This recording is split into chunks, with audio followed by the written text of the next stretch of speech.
बहुत समय पहले राजस्थान के अलवर जिले में स्थित बनगढ़ किला एक संपन्न और समृद्ध राज्य का हिस्सा था।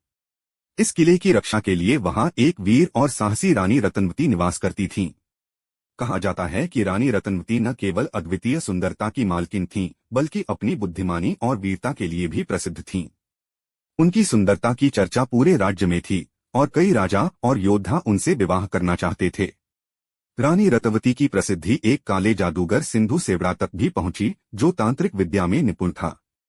वह रानी की सुंदरता पर मोहित था और किसी भी तरह उन्हें पाने की इच्छा रखता था, लेकिन उसे यह भी मालूम था कि एक सामान्य व्यक्ति के रूप में रानी का प्रेम पाना असंभव है। इसलिए उसने अपनी काली शक्तियों का प्रयोग करने की योजना बनाई।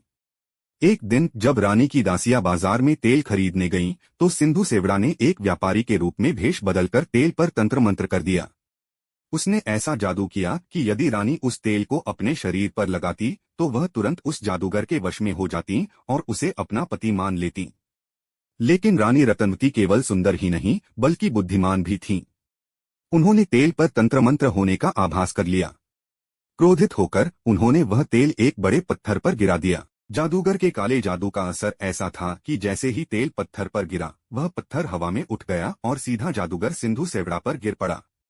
जादूगर पत्थर के नीचे दबकर मरने लगा, लेकिन मरते मरते उसने एक भयानक श्राप दे दिया। इस किले में रहने वाले सभी लोग जल्द ही मारे जाएंगे और यह स्थान हमेशा के लिए बर्बाद हो जाएगा। इस श्राप के बाद किले के चारों ओर अजीब घटनाएं घटने लगीं। कुछ समय बाद पड़ोसी राज्य के राजा ने बनगढ़ पर आक्रमण कर दिया। भयंकर युद्ध हुआ और किले के सभी लोग मारे गए। कहा जाता है कि रानी रत्नवती ने भी अपनी इज्जत बचाने के लिए आत्महत्या कर ली। तब से बनगढ़ किला वीरान पड़ा है। लोग कहते हैं कि आज भी वहां रात में अजीब अजीब आवाजें आती हैं और कई लोगों ने वहां आत्माओं के होने की बात कही है।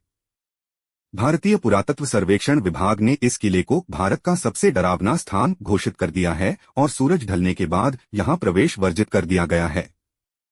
क्या रानी की आत्मा आज भी है? कुछ लोगों का मानना है कि रानी रत्नवती की आत्मा आज भी इस किले में भटकती है और वह अपने राज्य को वापस पाने का इंतजार कर रही है।